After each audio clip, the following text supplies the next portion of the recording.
नमस्ते और मेरे प्यारे भाई बहनों को सुप्रभात। आज मैं आप सबके समक्ष कुछ कहना चाहती हूँ। अगर मुझसे इसमें कोई त्रुटि हो जाए तो मुझे अपनी छोटी बहन समझ के क्षमा कर देना।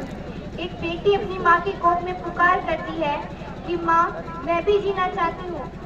वो कहती है कि मुझे मत मारो, लेकिन कुछ लोग जो स्वार्थी और घमंडी लोगों के कारण उस बेटी को उस माँ की कोख में ही मार दिया जाता है। कुत्ते उसे नोच नोच के खाते हैं। क्या यही एक बेटी है? क्या एक बेटी का जीवन उसकी माँ की कोख तक ही सीमित रहता है? क्या एक बेटी इतना ही जी सकती है?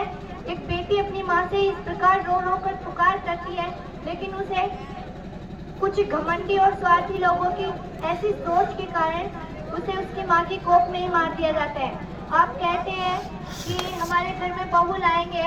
अगर बेटियां पैदा ही नहीं होने दोगे तो बहू लाओगे कहाँ से? आप बेटियां जब पैदा ही नहीं होगी तो बहू कहाँ से लाओगे? आप कहते हैं कि हमारी बेटी की जब शादी होगी तो हमें दहेज में अनेक अनेक उपहार देंगे। अगर आपको उपहार देना है तो अपनी बेटी को शिक्षा का उपहार दीजिए, ताकि आपकी बेटी अपने आत्मनिर्भर बन सके। उसकी ओर कोई आंख उठाकर देखने की हिम्मत तक ना कर सके। अपनी बेटी को इतना आत्मनिर्भर बनाओ, अपनी बेटी को उसके पैरों पर खड़े होने का अवसर दो। और जब एक बेटा शिक्षा प्राप्त करता है तो परिवार का एक सदस्य शिक्षित होता है, परंतु जब एक बेटी शिक्षा प्राप्त होती है, शिक्षा प्राप्त करती है, तो वो संपूर्ण परिवार को शिक्षित कर देती है, क्योंकि वह एक आदर्श माँ बनती है, एक आदर्श पत्नी बनती है, एक आदर्श गृहिणी बनती है।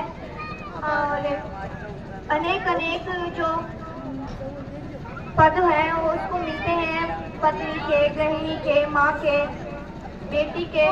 वो सभी में अपने जो स्थान है उसको अच्छी तरह से निभाती है, लेकिन फिर भी उसको जीवन इतना ही दिया जाता है, उसको कोख में ही मार दिया जाता है। अंत में मैं अपने वाक्यों को विराम देना चाहती हूँ, परंतु आप सभी से निवेदन है, हाथ जोड़कर निवेदन है कि बेटियों को स्कूली शिक्षा तक ही सीमित ना रखें, उसे आगे बढ़ने तथा उच्च शिक्षा प्राप्त करने के लिए मौका दीजिए, ताकि आपकी बेटी आत्मनिर्भर बने। धन्यवाद।